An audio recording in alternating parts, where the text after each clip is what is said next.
अस्सलाम वालेकुम friends, welcome to my channel. I hope आप सब लोग ठीक होंगे। तो ये है सहरी का टाइम, हम लोग करने लगे हैं सहरी। तो फ्रेंड्स, नमाज कुरान पढ़कर मेरा हो गया फजर का, और यहाँ पर बजने वाले हैं 6 और 6:30 में हमारी ट्रेन है। हम जा रहे हैं पटना, जौहर भी वहीं है। तो देखते हैं, आज असद का रिजल्ट मिलने वाला है, तो तब तक मैं ये सारे काम निपटा लेती हूँ। और फिर 1-2 दिन के बाद ही मैं आऊँगी, तो ये सारे बर्तन वगैरह धो लेती हूँ और उसके बाद हम रेडी होकर निकलते हैं। गुल्लू, उठ जा।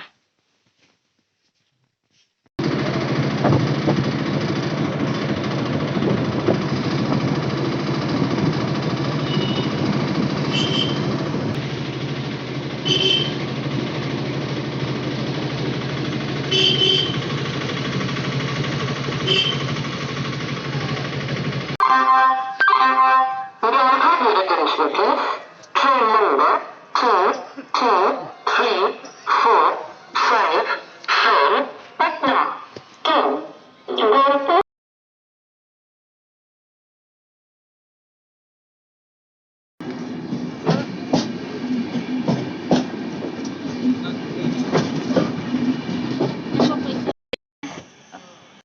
और आज का ये मौसम है, 7:30 हो गए हैं, बट अभी तक धूप का कोई नामो निशान नहीं है।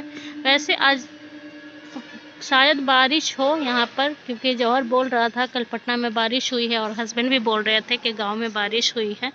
तो आज लग रहा है यहाँ पर बारिश होने वाली है। और हमारे ट्रेन का अनाउंसमेंट भी हो गया है। और ये देखें मौसम का क्या हाल, ज़रूर आज बारिश होने वाली है। तो हम लोग यहाँ थे तो कल वहाँ बारिश हो गई पटना में, और आज पटना जा रहे हैं तो आज यहाँ पर बारिश होने वाली है। ये देखें, बिल्कुल बहुत ज़्यादा ठंडी हवाएं चल रही हैं।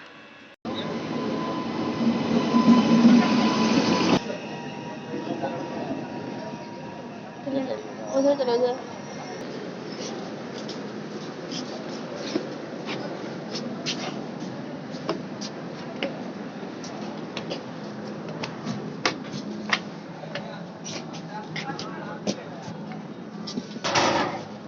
गलत बात है।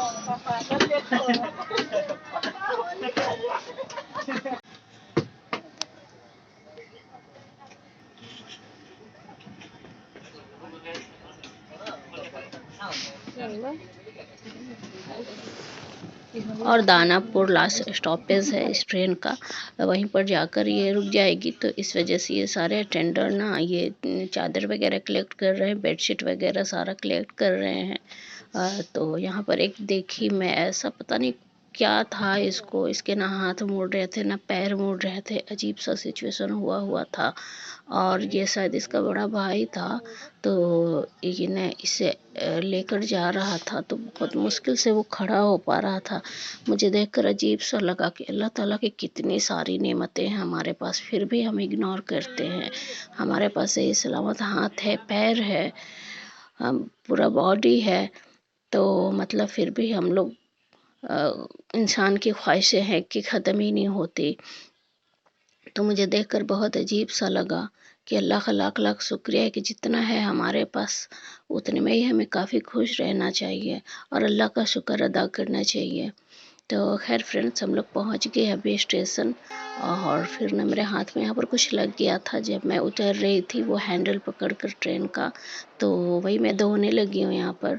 और फिर हम लोग निकलते हैं प्लेटफॉर्म से बाहर, ऑटो लेते हैं। वैसे बिल्कुल बारिश वाला मौसम यहाँ भी हुआ है, तो देखिए बारिश होती है कि क्या। बिल्कुल ठंडा मौसम है, पता ही नहीं चल रहा है कि ठंड का मौसम है, गर्मी का मौसम या फिर बरसात का मौसम है। इस तरह के हालात हुए पड़े हैं।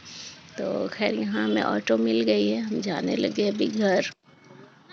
तो मैं सोच रही थी कि डायरेक्ट मैं घर नहीं जाऊं और ये देखें, ये बारिश भी जैसे ही हम यहाँ पर ऑटो से उतरे तो ये बारिश स्टार्ट हो गई, यहाँ पानी जमा हुआ, तो मैं वही दिखा रही थी। और ये गली जो सामने है यही हमारे घर पर जाता है, और ये अपोजिट एक गली है, जस्ट हमारे गली के इस साइड अभी दिखा रही हूँ मैं, ये अपोजिट गली है, तो ये असद के स्कूल जाता है। तो मैं वही जाने लगी थी कि चलो चलते हैं, स्कूल से रिज़ल्ट लेकर ही फिर वापस घर चलेंगे, अदरवाइज़ फिर घर से आना पड़ेगा। तो असद बोला कि नहीं नहीं, चलिए घर चला जाए, पहले मेरे को यूनिफॉर्म पहनना है, तब बुलाया गया है। तो फिर हम लोग घर आ गए हैं, तो मेन गेट हमारा यहाँ का बंद था, तो फिर मैं जौहर को कॉल की कि आकर गेट खोलो। तो ये बंदा कोजी होकर सोया हुआ है सहरी वगैरह करके। तो खैर हम लोग घर आ गए हैं, और 7:30 में हमें ट्रेन मिली थी, काफ़ी मतलब रेंगते हुए लेकर आई है। वैसे तो आधा घंटा अगर बहुत तेज़ी में लेके आए तो है डिस्टेंस, और ये मैं घर आते आते 9 बज गया है। तो घर के क्या ही हालात में दिखाऊं, इस तरह से एप्पल सड़ रहे हैं 3, और फिर किचन वगैरह, ये बेड देखे किस तरह से बच्चे रखे हुए हैं। तो 1-2 दिन बीच में ये लोग आए थे, तो ये हाल करके गए हैं बिल्कुल।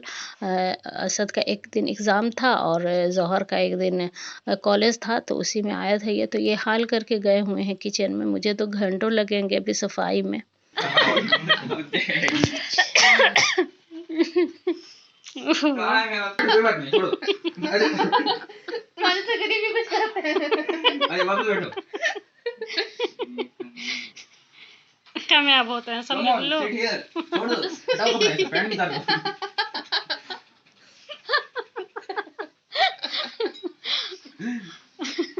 पैंट कहे कुत्ता। ज़्यादा लग रहा है।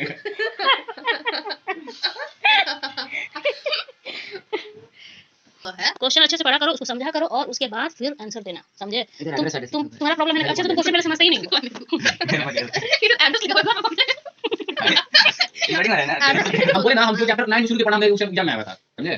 9 से पढ़ा 9 का 9 ये पूरा पढ़ा। मतलब जानते हो, 9 से पढ़ा एडवांस, मानो मानो। 8 ही का एडवांस टाइप का क्वेश्चन आता है उसमें। 9 का एक पूरा फिगर आया हुआ 9 का, 8 में उसमें एक पूरा फिगर है ना, हां मैथ में, और पूरा फिगर ही आया हुआ एकदम, ठीक है ना?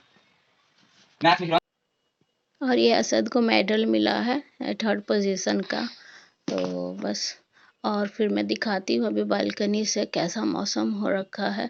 मैंने तो सारा काम निपटा लिया आकर, यहाँ पर किचन का सारा काम हो गया, और ये बालकनी देखे भीगा हुआ है। बाहर के मैं नेबर का छत दिखा रही हूँ, देखे इस तरह से बिल्कुल भीगा हुआ है पूरा छत। बिल्कुल ठंडा मौसम हो रहा है, बर्फीली टाइप सी हवाएं चल रही हैं। तो ये देखें, इस कदर बारिश का मौसम हुआ पड़ा हुआ है। तो खैर मैंने सारे काम निपटा लिए, आकर मुझे 12 बजे मैं फ्री हुई थी, 12 साढ़े 12 तक मैं फ्री हुई थी सारा काम निपटा कर। और फिर उसके बाद ना मैं नमाज़ वगैरह पढ़ी, कुरान शरीफ तिलावत की, और देन मैं सो गई। सोने के बाद मुझे ऐसा बिल्कुल होश ही नहीं रहा, बिल्कुल मैं थक सी गई थी। तो ये फ्रेंड्स मैं दिखा रही हूँ, ये मैं अगारो का मंगाई हुई हूँ। ये ब्लेंडर नहीं, चॉपर है, हाँ चॉपर और ब्लेंडर दोनों है इसमें। और फिर एक ये ब्लैंकेट का कवर मंगाई थी ये मीशो से, और अगारो का जो ये चॉपर है अमेज़न से मैं मंगाई हूँ। तो जब मैं ट्रेनिंग करने नहीं गई थी, जब यहीं पर थी, तभी मैं ऑर्डर दे दी थी, फिर मुझे ट्रेनिंग का आ गया, तो मैं ट्रेनिंग में चली गई थी, और फिर आई तो आ रहा ही रुक गई। तो तभी से ये ऐसे ही पड़ा हुआ है यहाँ पर, बच्चे और मैं आ गई हूँ वेकेशन में, देखती हूँ आज क्या अफ्तार बनाने वाला है। वैसे वो पार्सल अगारों का जो था, तो बच्चे बार बार बोल रहे थे मम्मी खोल लूँ, एक दिन आए थे वो बीच में, तो मैं बोली कि छोड़ दो रहने दो, मैं आऊँगी तो खोलूँगी। और मुझे आते आते काफ़ी टाइम लग गया है, और उसका जो रिटर्निंग वाला जो प्रोसेस है, अगर कुछ प्रॉब्लम हो तो वो भी ख़त्म हो गया है।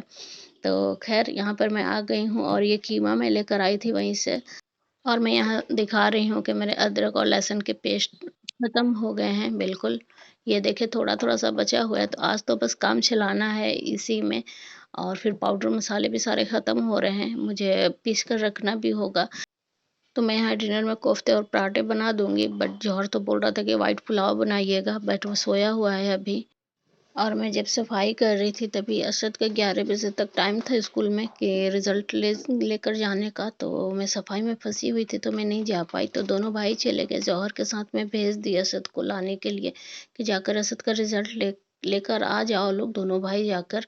तो बस वो लोग चले गए थे और रिजल्ट लेकर आए और उन्होंने मेरे साथ ऐसा प्रैंक किया कि मैं क्या ही बताऊं। आगे मैं बताऊंगी कि उन लोगों ने क्या किया। तो खैर यहाँ पर मैं कोफ्ते बनाने लगी हूँ सूखे मसाले और लहसुन अदरक थोड़ा सा डालकर, और बस मैश कर ली हूँ इसे और ऐसे गोल गोल से हम बना देंगे। तो यहाँ पर फ्रेंड्स आया जौहर किचन में और बोलने लगा कि आप क्या बना रही हैं। तो मैं बोली कोफ्ता पराठा डिनर के लिए और कुछ पकौड़ियाँ छान दूंगी। तो उसका रिएक्शन बड़ा ही बुरा वाला था कि आप बोले थे कि वाइट पुलाव पकाने के लिए। तो वही मैं हटा दी सब कोफ्तों को, और ये देखें फ्लेम में दिखा रही हूँ कि कितनी हवाएं चल रही है। ये तो अंदर का हाल है, थोड़ा सा विंडो खुला हुआ है तो ये हाल है।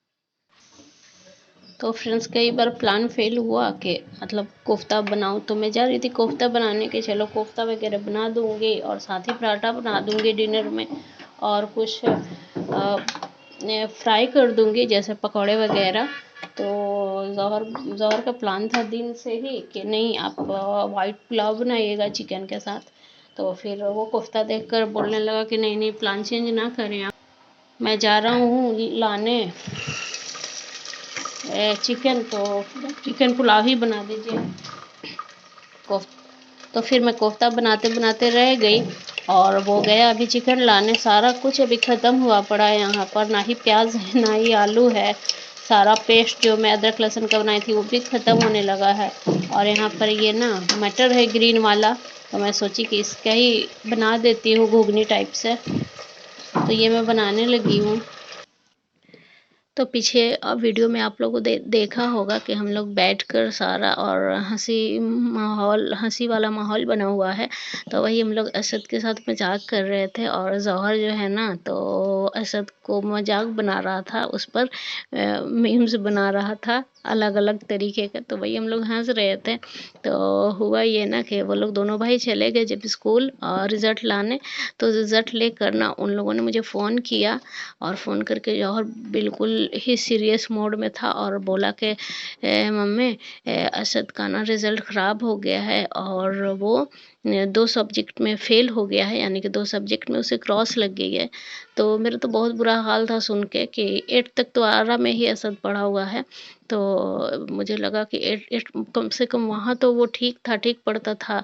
एटलीस्ट उसको मतलब क्रॉस तो नहीं लगते थे किसी सब्जेक्ट में, और जब से यहाँ पे शिफ्ट हुआ है तो ये तो बिल्कुल ही मतलब इसका पढ़ाई का लेवल गिर ही गया है। ये क्रॉस लगा कर ले आया, और फिर जब मैं ये भी कंपेयर करने लगे कि दोनों दोनों भाई बहन जो इससे बड़े हैं सबा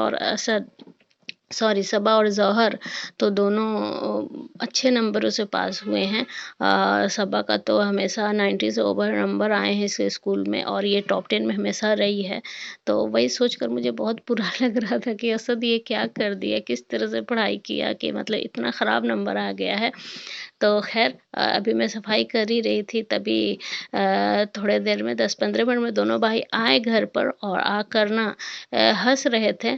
तो मैं तो सोची थी कि बहुत बुरी तरह से डांट लगाऊंगी, बट दोनों हंस रहे थे। तो फिर मेरे को डाउट हुआ कि ये क्यों हंस रहे हैं, क्योंकि रिजल्ट खराब हुआ रहेगा तो बिल्कुल इन लोगों का मूड भी खराब होगा। तो दोनों हंस रहे थे, तो फिर मैं बोली कि नहीं ना फेल हुए हो, गलत बोले हो ना, मेरे साथ प्रैंक किए हो ना। तो बोला कि हाँ ये देखिए मेडल दिखाया मेरे को कि ये देखिए मेडल मिला है मुझे। मैंने कहा वाह मेरा तो जस्ट ऐसा रिएक्शन था कि वाह। तो फिर उसके बाद ना फिर रिजल्ट भी और सर्टिफिकेट वगैरह सारा मिला हुआ था इसे। तो मैं इतनी खुश इसलिए थी असद के ऐसे परफॉर्मेंस पर क्योंकि कभी भी ये ना अभी इससे पहले अच्छा रिजल्ट इसका नहीं आया करता था आरा में। तो इसलिए मैं यकीन भी कर ली कि थोड़ा सा बच्चा ये मेरा कमज़ोर है पढ़ने में, मतलब सबा और जौहर की तरह नहीं है ये। तो खैर मुझे इसीलिए यकीन आ गया था कि इसके नंबर ज़रूर ख़राब हुए होंगे, लेकिन काफ़ी अच्छा मार्क्स लाया है ये, और बहुत ही अच्छा परफॉर्मेंस था। इसके टीचर लोग भी काफ़ी खुश थे इससे, और जब मैं इसके पापा को बताई कि असद का ऐसा नंबर आया तो काफ़ी वो भी खुश हो गए, क्योंकि 85% बहुत कम ही लाया है ये। अभी से 7th में जब था ये 8 में तो 75 करके आया हुआ था इसका नंबर। तो इस वजह से हम लोग खुश थे कि अच्छा अभी प्रोग्रेस हुआ है इसका पढ़ाई में, इम्प्रूवमेंट हुआ है। तो खैर यही सब है। यही प्रैंक ये लोग किए थे और एक तो मैं रोज़ा थी, दूसरे के पूरा घर गंदा देखकर इस तरह से किचन वगैरह, मेरा वैसे भी मूड ख़राब था सफाई करके और उन्होंने ऐसा खबर दे दिया कि असद फेल हो गया है, तो मेरा बुरा ही हाल हो गया था। तो खैर उसके पापा को मैं बताई तो वो भी काफ़ी खुश हुए। और यहाँ पर ना सुबह छानते हुए ये पकौड़े आलू के, तो जो भी था मैं बेसन भी वहाँ से लेकर आई थी, तो जो भी आलू वगैरह मंगाए यहाँ पर, कुछ कुछ सामान जौहर चिकन वगैरह लाया और चावल भी ख़त्म हो गए थे लंबे वाले, वो बिरयानी वाले, तो वो सब सारा कुछ लेकर आया, थोड़ा थोड़ा सा ही, क्योंकि मुझे 2 दिन ही रुकना है इधर, फिर हम लोग चले जाएंगे। तो वही मैं पकौड़े वगैरह बनाने लगी हूँ। और ये जो घरों का जो सेट है, ये जो पार्सल है, तो उसे मैं कल दिखाऊंगी, कल वाले ब्लॉग में आप लोगों को दिखाऊंगी, उसका रिव्यू दूंगी कि कैसा है क्या है, क्योंकि चॉपर मैं भी फर्स्ट टाइम यूज़ कर रही हूँ। इससे पहले मैं कभी चॉपर यूज़ नहीं की हूँ, मिक्सर में ही सारा काम चलता था, मिक्सर ग्राइंडर में ही। तो खैर यहाँ पर आलू पतले पतले से काटे हैं मैंने, प्याज काटे हैं और हरी मिर्ची, और जो बेसन बचा हुआ था जिसमें मैं आलू के पकौड़े बनाई, तो उसी में डाल दी और डालकर इस तरह से मैं भजिया टाइप से बना ली। और ये हमारा अफ्तार, कुछ फ्रूट्स हैं वहीं से लेकर आई थी, और ये समोसे जौहर लेकर आया है। और बस हम अफ्तार करते हैं, उसके बाद नमाज वगैरह पढ़ेंगे। और मौसम तो बिल्कुल ठंडा हो रखा है, कितने लोग ब्लैंकेट रख चुके थे इधर, मतलब तपिश सा मौसम हो गया था इधर भी। कितने लोग सारे ब्लैंकेट रख चुके थे, बट फिर से निकालना पड़ा उन्हें दोबारा से। और फ्रेंड्स अफ्तार वगैरह करके नमाज में पढ़ ली थी। उसके बाद फिर मैं आ गई हूँ अभी डिनर बनाने के लिए। तो डिनर में मैं वाइट पुलाव बना रही हूँ। वैसे तो इस पुलाव को बनाने का सबका अपना अपना तरीका है, ऑलमोस्ट सेम ही बनता है, थोड़े बहुत इधर उधर मसाले होते हैं सबके। तो खैर मैं अपना तरीका दिखा रही हूँ, मैं भी कई तरीके से बना लेती हूँ, जब जैसा रहता है टाइमिंग उसी हिसाब से मैं बना लेती हूँ, जब भी जैसा मौका रहा। तो यहाँ पर आलू प्याज वगैरह सारे कट कर लूँगी मैं, और उसके बाद फिर मिर्ची वगैरह कट कर लूँगी, और फिर दिखाती हूँ कि क्या प्रोसेस है। और आज हस्बैंड भी बोले कि जो भी गुल्लू के पसंद का चीज़ हो वही बनाना, तो गुल्लू को तो चिकन वैसे बहुत ज़्यादा पसंद है, तो मैं सोची कि चलो आज गुल्लू को ट्रीट देते हैं, तो इसीलिए मैं बनाने भी लगी है वरना मैं तो बना लेती कोफ्ता ही, जौहर को मना कर देती कि नहीं छोड़ दो, कल बना दूंगी मैं वाइट पुलाव। तो खैर गुल्लू के लिए आज रिज़ल्ट आया था, अल्हम्दुलिल्लाह मेरे बच्चे का माशाल्लाह बहुत अच्छा रिज़ल्ट लाया है, मैं बहुत खुश हूँ इससे, काफ़ी इम्प्रूवमेंट आया है इसमें। तो इसीलिए मैं उसको ट्रीट देने लगी थी, हस्बैंड भी बोले कि उसी के पसंद का खाना बनाना। तो खैर वही यहाँ पर ना मैं तेल डालकर और प्याज को फ्राई करूँगी, तो प्याज ना बिल्कुल वाइट से ही होने चाहिए, बस थोड़ा सा इसका पानी जो है वो ख़त्म हो जाए डालकर, बिल्कुल ब्राउन नहीं करना है हमें। और उसके बाद मैं कुछ खड़े गरम मसाले डाली हूँ, और इस तरह से देखें ये प्याज रहना चाहिए। तो इसके बाद ना मैं इसमें डाल दूँगी चिकन। चिकन को मैंने अच्छे से धो लिया है, धोकर वॉश कर लिया है। बट चिकन डालने से पहले ना टमाटर भी डाल देंगे, और टमाटर के बाद नमक डालकर इसे गलने रख देंगे, जब तक हमारा टमाटर सॉफ्ट हो जाता है तभी हम चिकन डालेंगे। और डालकर ना सबको भून लेंगे, तो ये हमारा टमाटर सॉफ्ट हो जाता है, नमक डाल लूँगी मैं अभी, और सॉफ्ट हो जाता है तो फिर मैं दिखाती हूँ आपको। और इतनी तेज़ हवाएं चल रही हैं कि फ्लेम भी मेरा बुझने को हो जा रहा है बार बार। तो ये देखें, इसी तरह से हमें चाहिए, और सबका अपना तरीका होता है, आप लोग कुछ अलग तरीके से बनाते होंगे। तो खैर यहाँ पर मैं चिकन डाल दूँगी, और चिकन है ना 750 ग्राम के करीब। तो इसे मैं शामिल कर दूँगी और इसे कर देंगे मिक्स अच्छे से, जब तक कि चिकन वाइट ना हो जाए और इसका जो पानी है ड्राई नहीं हो जाए। मतलब हाई फ्लेम पर ही हम भूनेंगे, स्लो फ्लेम पर हमें इसे पानी नहीं छुड़ाना, बिल्कुल हाई फ्लेम पर भूनेंगे कि इसके ऊपर का जो पानी है वो ड्राई हो जाए बिल्कुल, और चिकन का कलर बदल जाए। तो ये देखें इस तरह से होना चाहिए। तो बिल्कुल हाई फ्लेम पर मैं इन्हें भून लूँगी, और भून कर ना पानी डाल दूँगी। तो यहाँ पर 3 तेज़पत्ते भी मैंने डाले हैं, जिससे कि बहुत अच्छा खुशबू आ जाएगा एक हमारे चिकन में। और इस तरह से हाई फ्लेम पर इसे भून लेंगे। तो ये देखें भून गया है, बिल्कुल ऑलमोस्ट तैयार है। तो इसमें मैं पानी डाल दूँगी, 3-4 गिलास के करीब मैं पानी डालूँगी, क्योंकि यखनी भी बनाना है ना, तो यखनी में ही पुलाव पकेगी हमारी। तो ये देखें यहाँ पर मैं पानी डालकर और इसे ढककर 5 मिनट के लिए रख दूँगी। 5 से 8 मिनट के लिए रखूँगी, ज़्यादा चिकन को नहीं गलाना होता है, अदरवाइज़ ये अभी चावल के साथ भी गलेगा, तो इस वजह से ज़्यादा ओवर कुक ना हो जाए, इसलिए हमें थोड़ा सा इसमें कसर रखना है ताकि ये चावलों के साथ भी फिर पके तो टूटे नहीं। और इसे ढककर मैंने 5 मिनट के लिए ही रखा हुआ था। तो ये देखें ये बिल्कुल बॉयल हो गया है अभी, और चिकन भी हमारा ऑलमोस्ट सॉफ्ट हो गया है। ये देखें हड्डी वगैरह छोड़ने लगा है अभी। तो इसे मैं क्या करूँगी कि उतार लूँगी और गैस से, और फिर इसके सारे जो पीसेस हैं उसे निकाल दूँगी एक बाउल में। तो ये देखें इस तरह से सारे पीसेस को बाउल में निकाल दूँगी और यखनी रहने दूँगी। मैं चावल में अब यूज़ करूँगी यखनी को। तो यहाँ पर बनाते हैं बिरयानी मसाला, यानी कि पुलाव मसाला। तो ये 1 चम्मच मैं ली हूँ सौंफ, और साथ ही इसके जाएगा कुछ खड़े गरम मसाले जाएंगे इसमें। तो बदियान के फूल हैं, जावित्री है, सॉरी जावित्री नहीं, जायफल, और बड़े छोटे इलायची, ज़ीरा, काली मिर्च, और ये धनिया जाएगा। बट धनिया मेरे पास साबुत वाला नहीं है, यहाँ पर ख़त्म हो गया है, पाउडर है, तो मैं उसी को मिला ली हूँ। और ये देखें ये हमारा बहुत ही खुशबूदार पुलाव मसाला बनकर तैयार है। बहुत ही खुशबूदार और टेस्टी जायकेदार बनकर तैयार होता है ये पुलाव। मेरे घर में तो बच्चों को बहुत ज़्यादा पसंद है। तो खैर मैं एक पतीला चढ़ाऊँगी और उसमें डालूँगी तेल। तो ये वही तेल है फ्रेंड्स जिसमें मैं पकौड़ी छानी थी, क्योंकि बार-बार मैं तेल को यूज़ नहीं करती हूँ, तो एक बार 2 बार अगर छन जाए पकौड़ियाँ तो फिर मैं उसे यूज़ कर लेती हूँ दूसरी चीज़ें पकाने के लिए, और फिर नया से लेती हूँ छानने के लिए पकौड़ियाँ। तो हाफ़ प्याज़ मैं चिकन को भूनने के लिए यूज़ की थी, और हाफ़ मैं यहाँ पर फ्राई कर रही हूँ। तो थोड़ा-सा हल्का इधर मैं तेल की तरफ ला कर ना, और ज़्यादा ब्राउन कर ली हूँ ब्रेस्ता। तो ये हो गया है, इसे मैं निकाल दूँगी और बाकी के प्याज़ को मिक्स कर लूँगी तेल में, और इसमें हम ना मसाले भूनेंगे। तो ये देखिए प्याज इस तरह से लाइट ब्राउन सा हो गया है। तो इसमें मैं डालूँगी 1 चम्मच लहसुन पेस्ट, और साथ ही इसमें जाएगा 1 चम्मच अदरक का पेस्ट। तो दोनों पेस्ट को डालकर ना हम थोड़ी देर के लिए भून लेंगे, और इसमें ग्रीन चिली डालूँगी पीस के 3-4। ये है काफ़ी तीखे वाले हैं, इसलिए मैं 3-4 ही ली हूँ। आपको ज़्यादा तीखा और ज़्यादा पसंद है तो आप ज़्यादा ले लें, और इसमें रेड मिर्ची का पाउडर नहीं जाएगा, क्योंकि इसका कलर वाइट ही रखना है हमें, या फिर येलो टाइप का आता है, तो इस वजह से रेड हम इसमें नहीं यूज़ करेंगे।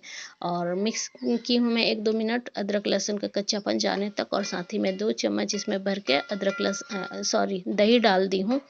तो इसे ना फेंट कर डालें, मैं तो डायरेक्ट निकाली फ्रिज से और डाल दी थी। तो ये भी मैं जब गई थी ट्रेनिंग में तभी जमा कर गई थी, तो थोड़ा सा थिक हो रहा था, फ्रीज़र में रखा हुआ था, तो जस्ट मैं ऐसे ही डाल दी, क्योंकि टाइम नहीं है मेरे पास, बिल्कुल लेट भी हो रहा है डिनर बनाने के लिए।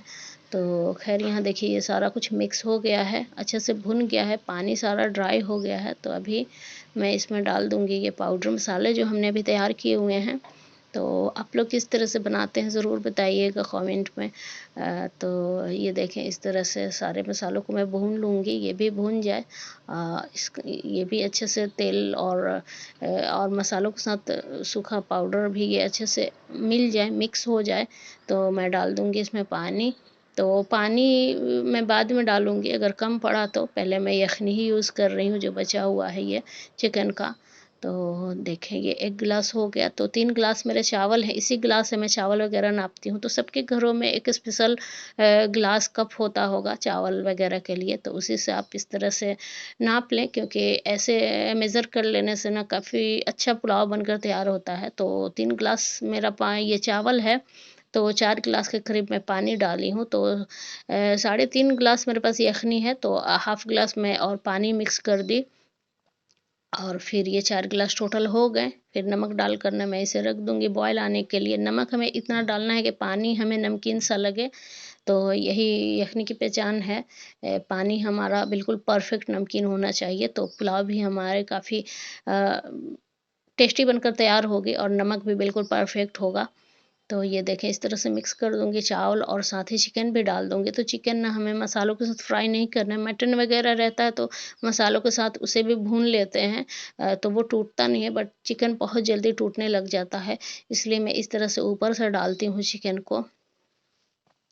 तो ये देखिए, चावलों के साथ हल्के-हल्के से मिक्स कर देंगे कि सब जगह फैल जाए चिकन भी, और बस इसे ऑलमोस्ट हमें 90 टू 95% सुखा लेना है। इस तरह से बिल्कुल ड्राई हो जाना चाहिए। हल्का-हल्का सा बबल आ रहा है पानी का नीचे से, बहुत कम पानी बचा है इसमें, यानी कि 5% तक पानी बचा हुआ है। तो इसे अभी क्या करूँगी ना कि हटाकर इसे उतार कर और मैं इसके नीचे एक तवा रख दूँगी इस तरह से, और फिर तवा के ऊपर हम इस पतीले को रखेंगे, जिससे कि ये डायरेक्ट इसमें हीट नहीं लगेगी और ये तले से चिपकेगा नहीं। तो इसे मैंने 10 मिनट के लिए रखा और फिर मैं नमाज़ पढ़ने के लिए आ गई थी। मैंने तरावी पढ़ी, साथ ही इशा की नमाज़, और फिर हम खाने बैठ गए हैं यहाँ पर। तो फ्रेंड्स, ये देखें, ये इस तरह से लुक आया हुआ है बिल्कुल बिरयानी का। 10 मिनट मैंने दम पर रखकर और फिर फ्लेम बंद कर दिया था। करीब ये 20 मिनट तक ऐसे ही रहा है, आधा घंटे तक ऐसे ही छोड़ दी हूँ मैं, इसे टच नहीं की हूँ और मैं नमाज़ वगैरह पढ़ने लगी थी। तो ये मैं अभी देखिए इस तरह से करीब आधे घंटे के बाद, पौन घंटे के बाद मैं इस तरह से ऐसे खोल रही हूँ। तो ये देखिए चावल कितने अच्छे से खिले-खिले से बने हुए हैं। तो ये बहुत ही टेस्टी और ज़ायकेदार बनकर तैयार हुआ है। ज़ोहर को मेरा बहुत आज मन कर रहा था कि खाता मैं व्हाइट पुलाव। तो ख़ैर फ्रेंड्स, हम अपना खाना एंजॉय करते हैं और मिलती हूँ नेक्स्ट व्लॉग में। तो आपको अगारों का वो रिव्यू दूँगी। तब तक के लिए बाय, अल्लाह हाफ़िज़।